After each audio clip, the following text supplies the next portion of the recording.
AP CM Chandrababu focus. ప్రభుత్వ స్కూళ్లలో విద్యార్థుల సంఖ్య తగ్గడంపై సమీక్ష.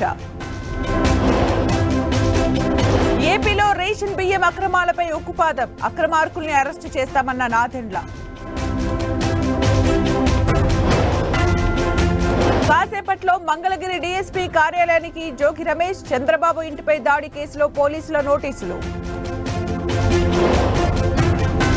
అగ్రిగోల్డ్ భూముల వ్యవహారంలో కీలక పరిణామం.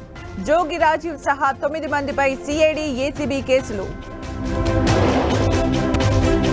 ఏపీలో రెడ్ బుక్ పాలన నడుస్తోందన్న వైఎస్ జగన్. కక్షలు తీర్చుకునే వారిని చంద్రబాబు ప్రోత్సహిస్తున్నారని విమర్శ. పెద్దాపూర్ గురుకులంలో విద్యార్థుల మృతిపై మంత్రుల విచారం. బాధిత కుటుంబాలకు ఎక్స్గ్రేషియా, ఒకరికి ఉద్యోగం ప్రకటన. అధికారులు వస్తుంటారు వెళ్తుంటారు, నేను మాత్రం లోకల్. హైడ్రా కమిషనర్ రంగనాథ్ పై ఎమ్మెల్యే దానం ఫైర్. దువ్వాడ వాణి కుటుంబాల మధ్య సెటిల్మెంట్ చర్చలు. శ్రీనివాస్ ముందు 5 డిమాండ్లు పెట్టిన వాణి. తుంగభద్ర డ్యాం ను పరిశీలించిన కర్ణాటక సీఎం సిద్ధరామయ్య. వెంట వచ్చిన ఏపీ మంత్రులు పయ్యావుల, నిమ్మల. చీమల దండులా కదిలిన మత్స్యకారులు. శ్రీశైలం గేట్లు మోయడంతో చేపల వేట షురు.